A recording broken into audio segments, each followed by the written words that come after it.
justice ini kan mungkin kita katakan sebagai perdamaian ya, di mana mungkin dianggap selesai ketika restorasi RJ itu berhasil.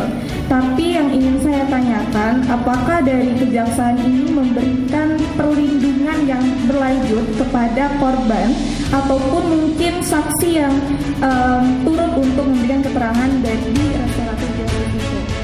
Apakah ada mekanisme pendampingan khusus bagi korban yang dilakukan oleh kejaksaan dalam penyelesaian kasusnya Ibu? Seperti yang Ibu Desi sudah katakan tadi, bahwa kini jaksa lebih berfokus pada pemulihan hak korban.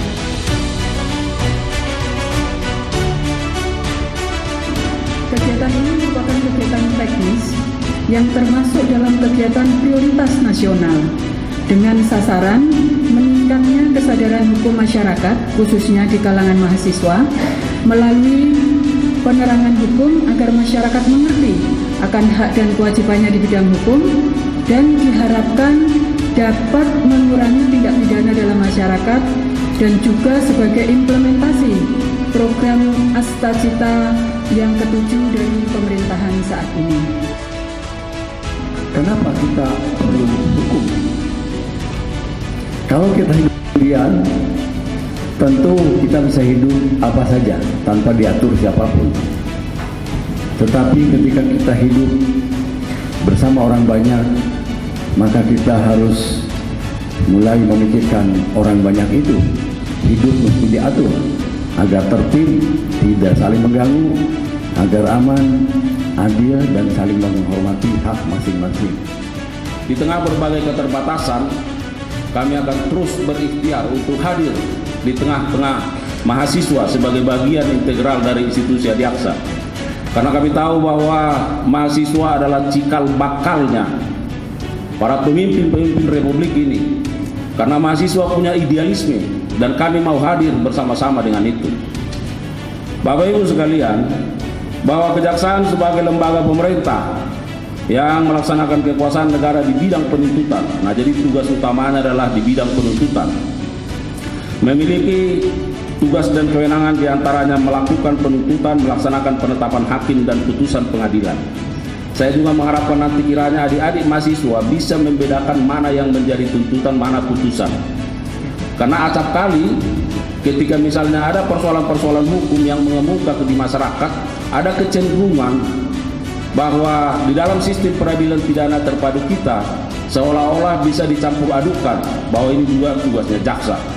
Kalau ada putusan bebas yang disalahkan jaksa, ya. Padahal ada kompartementasi di situ, namanya diferensiasi fungsional.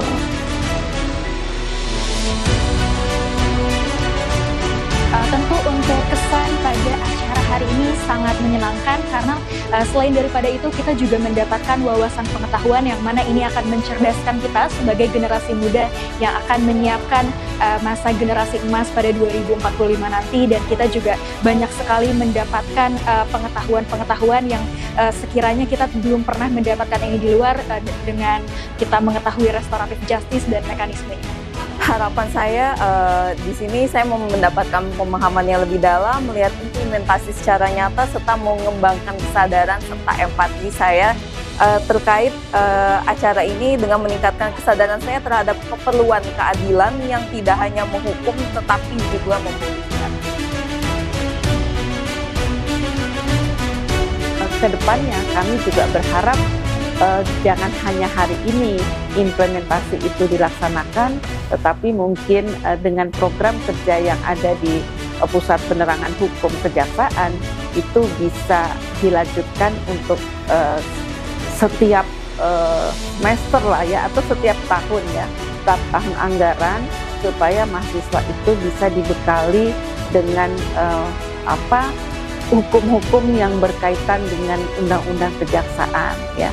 Jadi kami dari Fakultas Hukum Trisakti sekali lagi mengucapkan terima kasih atas kita ucapkan apresiasi bahwa apa yang telah diselenggarakan tadi di Fakultas di Gedung D Universitas Trisakti itu sangat bermanfaat bagi para mahasiswa ke depannya. Mudah-mudahan mahasiswa dapat paham dan akhirnya nanti setelah lulus mereka bisa menerapkan ilmunya yang ada diberikan pada hari ini.